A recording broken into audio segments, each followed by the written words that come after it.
The state of Oregon is trying to protect pot users from the federal government coming after them.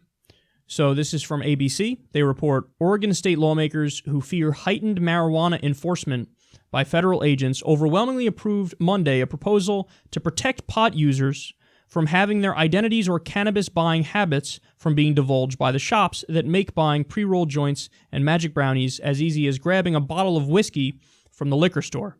The bipartisan proposal would protect pot consumers by abolishing a common business practice in the Pacific Northwest state, where marijuana shops often keep a digital paper trail of their recreational pot customers' names, birth dates, addresses, and other personal information.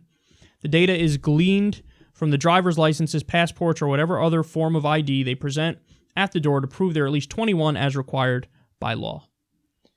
So,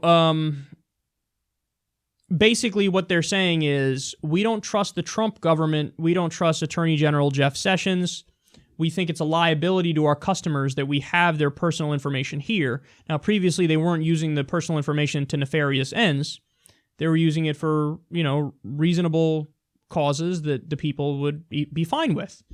But now they say, oof, this is going to be an issue if they decide to come after us.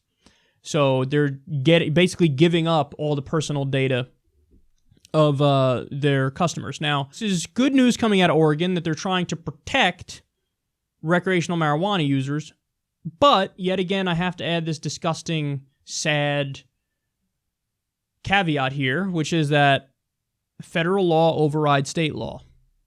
And what that means is, even though you're trying to protect them, and even though it might help in some cases, they're still subject to prosecution if they get caught. And that's a problem that can only be fixed at the federal level. That's the only way to fix it, is to change the federal laws, say marijuana is not a Schedule I substance anymore, which is crazy because that means it doesn't have recreational or medical uses. You got to take it off Schedule I, and really what you should do is legalize, tax, and regulate it at a federal level like our northern neighbors in Canada are trying to do right now. But don't hold your breath for that under the Trump administration. But what we should do, all activists, the people, we should all get involved. We should all keep pushing this issue because 60% of the American people are already with us. So that means it's a matter of time until we have a government that needs to be responsive to the pressure if we keep applying the pressure. And maybe, just maybe, one day we'll end this national nightmare, have legal marijuana, end prohibition, and also free all the nonviolent drug offenders. That's another no-brainer.